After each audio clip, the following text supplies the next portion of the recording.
Welcome to this Zentangle Quickie. My name is Heather Hartwick Gladden. I'm a certified Zentangle teacher, and today we're going to take a look at the Tangle Brrrst from CZT Kelly Barone. Now, I have pre-set up my tile with a border around the edge because I didn't feel like, going off the edge or doing my squiggly border that I usually do. So I decided to do that. And I'm just going to do a 4 square so that way we keep this on the lines of being a quickie. It's amazing looking in a larger grid. And before I forget, in the description section, you will find links to my step out, as well as a link to Kelly's blog and Tangle Patterns. That's for your more inspiration. So that way you can see it from Kelly's own hand, as well as some extra artwork on there, just so you can get some other ideas on how you might want to use it, how you might want to decorate it, all of that kind of thing.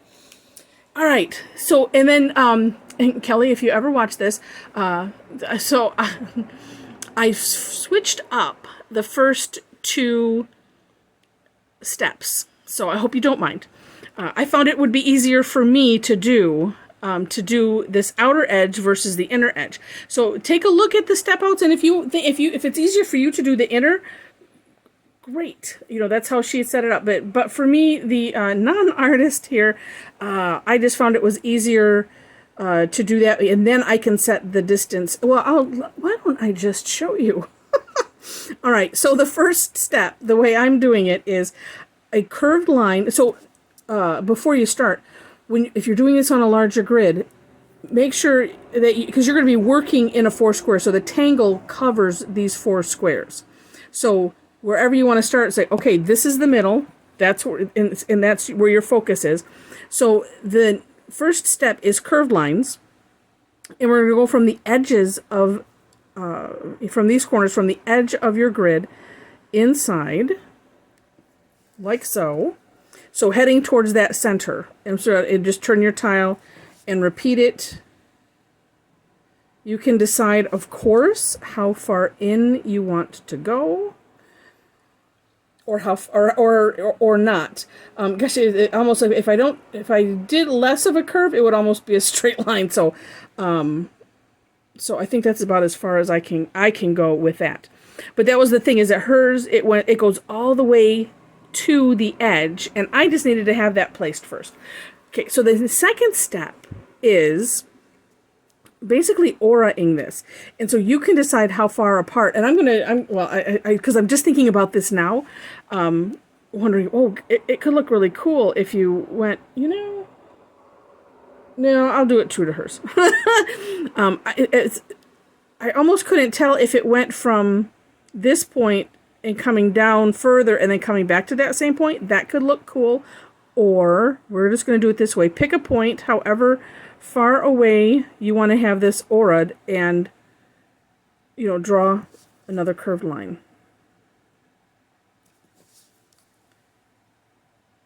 If I decide to play with that before I publish this, I will make sure to put it in the on the cover photo or something. And inevitably sometimes mine end up to be a little bit wonky like that, but you know what? This is Zentangle and it doesn't matter. All right, whoops, sorry, hit my camera. Okay, once you have that, then in this center piece, what we're going to do, and this one too, I just combined the steps. So we're going to just do some straight lines, but if you put it in half, and then half again, you can decide if you want to go have more lines than that. That's up to you. We've got some goings on here outside. I have my window open because it's a little bit warm. All right, and so on each side, and I don't know if you could even hear that. I'm going to listen back to this and see if you can. But I find it easier to just divide and then subdivide and subdivide, and that way it, for the most part, stays pretty even. Okay, next step is in these curved lines here, we're going to just put a little bump if you've ever done the Tangle Crescent Moon, it's very reminiscent of that. So just a curved line in the center of each of those. And same as everything else, you decide how big or small you want these. And then we're going to aura. And just, keep going around and around. And this of course I would take, one at a time. There's no point in doing all of them. But I think sometimes doing that first step all the way around is helpful, so you can, I don't know, just so that way you can see. But that, is up to you.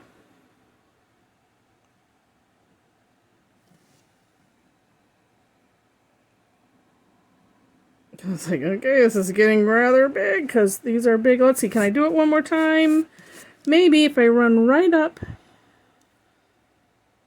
Well, you know what? I'm going to wait on that, and maybe I will come back and do that. Sometimes it's good to do that. That way you can just see, well, how am I doing the other ones?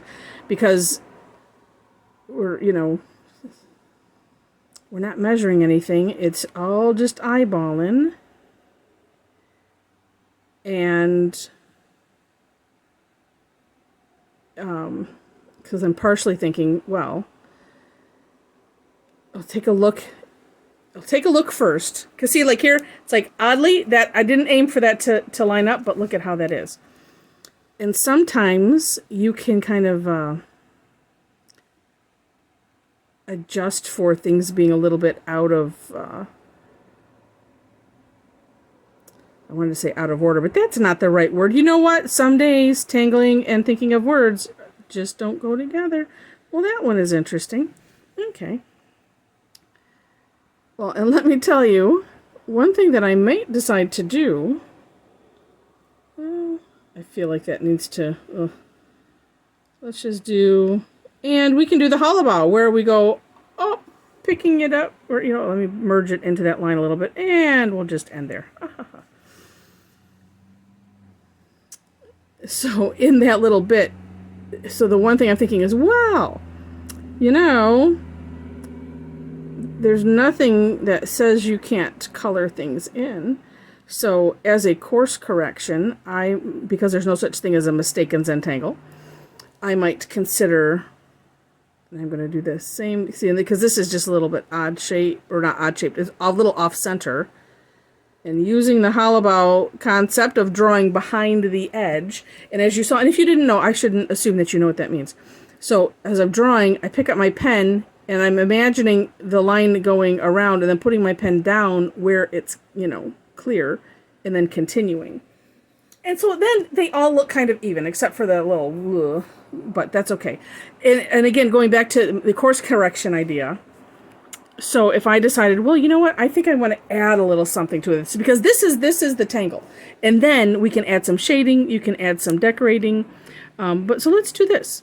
Okay, so I'm going to add some decorating. And because that's that, I'm just going to fill in one section. And I'm going to do the same around all of them. So I should put a little byline on this. Also, a lesson in course correcting.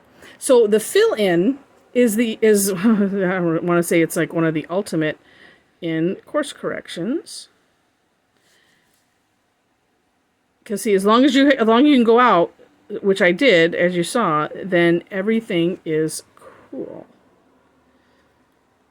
And then see, and then you can just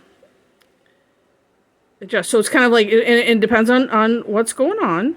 It's kind of like take the worst, the thing that bothers you the most, and go, okay, well, how can we fix that? And then let's see, I have 1, 2, 3, 4. So that's the fifth one up. And was I counting that? 1, 2, 3, 4, 5. No, I wasn't counting that. So 1, 2, 3, 4, and right here, right? If I counted this, it'd be 5. Wait, 1, 2, 3, 4, 5. Counting is overrated. 1, 2, 3, 4, 5. It's okay. As a musician, I say that all the time. All right. And then, this is how we get the, oh, look at, I meant that.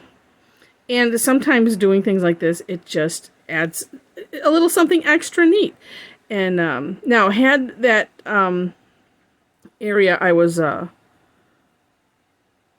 working to cover up, then not towards the middle. One thing I could add, could have added is a little shine, but it was kind of right in the way. Okay, 1, 2, 3, 4, 5, sixth one.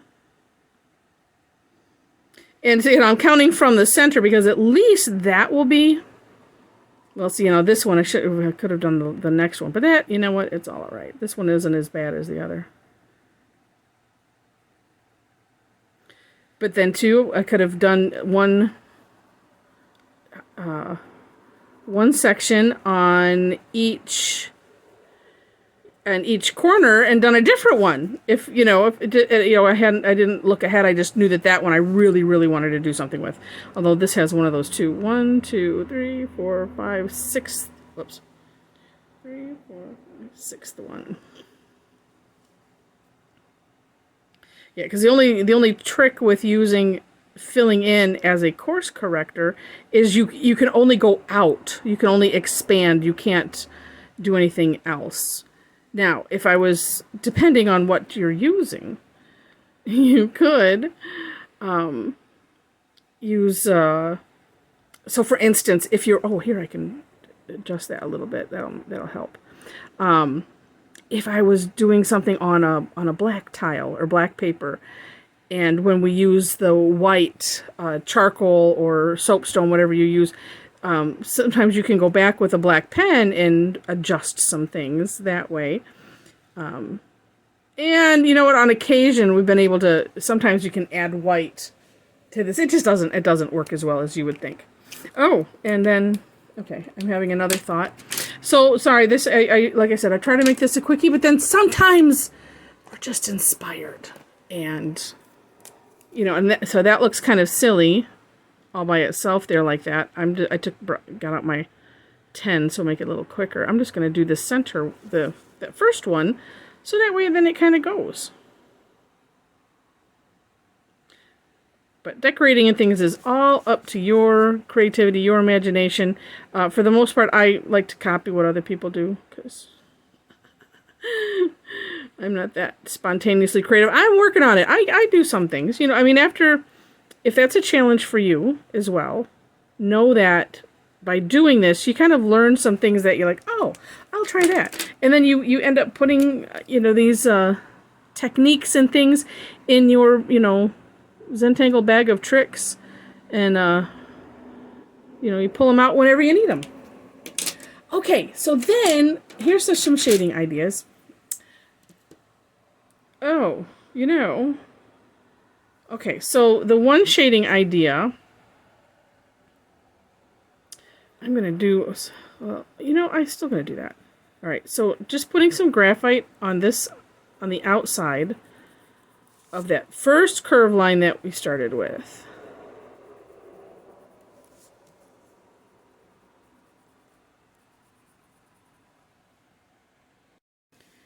Oops, dropped my pencil. All right, so let's just do that first. And then using the tortillon, I'm just spreading it out just a little bit. Oops. Well, at least you can see the important part. Sorry about that. I have a little thing above so I don't go up. I'm going to have to put a little something down below here so that way I stay in place. All right. Whoa! And that just popped that right up off of the tile. That's amazing. I love it when that happens. All right, the other thought, because I wanted to kind of do something with this unevenness, I'm going real heavy. And actually, I'm kind of going on the line.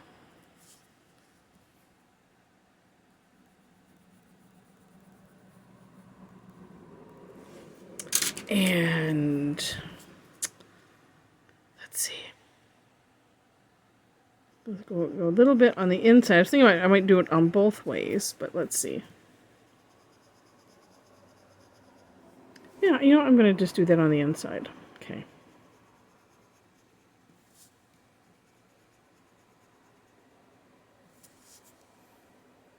But I decided to go darker because I wanted to have more drama. More dramaticness.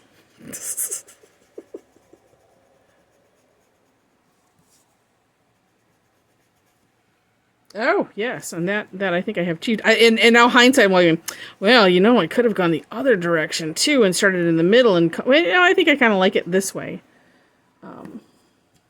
It kind of poofs this out and in. And, yeah, and I'm not sure about... okay, here's another thought. Just because I'm not being happy with, sometimes you're just not done. All right, so I'm just putting a little bit of graphite on this outside edge, because I'm gonna basically color it in with the graphite, so with the gray. Working to stay out of that curved line. It's like, okay, if I'm going to do that, I really need to... Ooh, that's going to be a little tight. I'm thinking, oh, I could grab another tortillon. Okay. One trick that I was kind of not doing there for a minute, although some of this I've got on the inside, but that's okay. It's all right. Put the tortillon, the tip of the tortillon, where, like on the graphite, so that way you can bring it down. And especially if you don't want it in a certain area, it's helpful. And I'm just going to go kind of light here, so bring that graphite over in there too. Last section.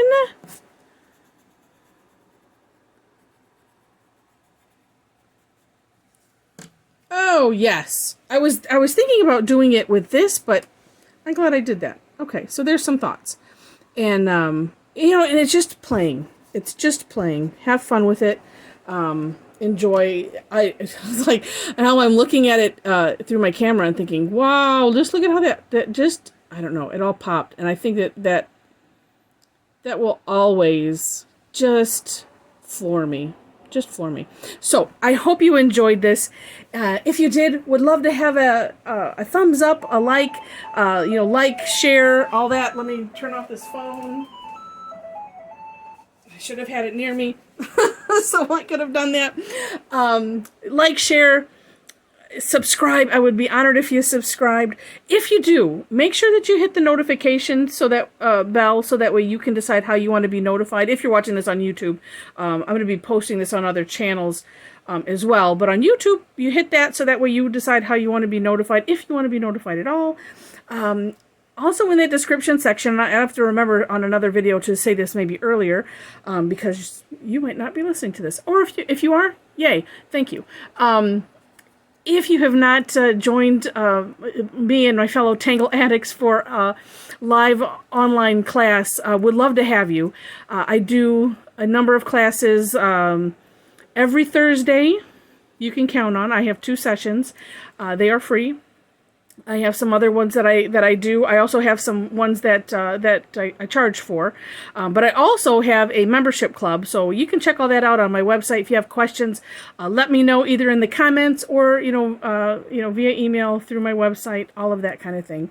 And yeah, so I think that's it. Thank you so much for watching, and I wish you happy tangling.